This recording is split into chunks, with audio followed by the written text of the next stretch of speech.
જો ભાઈ નીચે આપણે બધા ફ્લેશ કાર્ડ મૂક્યા છે સંખ્યાઓના, બરાબર? હવે હું જે સંખ્યા બોલું ને સંખ્યા પર જઈને ઊભા થઈ જવાનું, બાકીના એ ધ્યાન રાખવાનું કે કઈ સંખ્યા બોલાવી. ચલો શાનવી, 9 ક્યાં છે બેટા? 9 સંખ્યા પર ઊભા થઈ જાવ, જઈને શોધો 9. ચલો કઈ સંખ્યા છે ભાઈ? 9. ચલો કૃષ્ણા 8.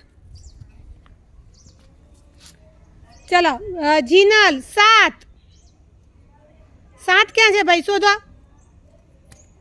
ચલો સુહાની 5. કઈ સંખ્યા છે ભાઈ? 5. ચલો શીતલ 8. ચલો ઈશિતા 3.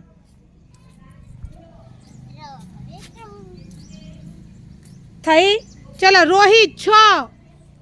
6 નંબર ક્યાં છે ભાઈ? શોધો 6 નંબર. એ તો 2 નંબર કહેવાય બેટા, આને કયો નંબર કહેવાય? 6.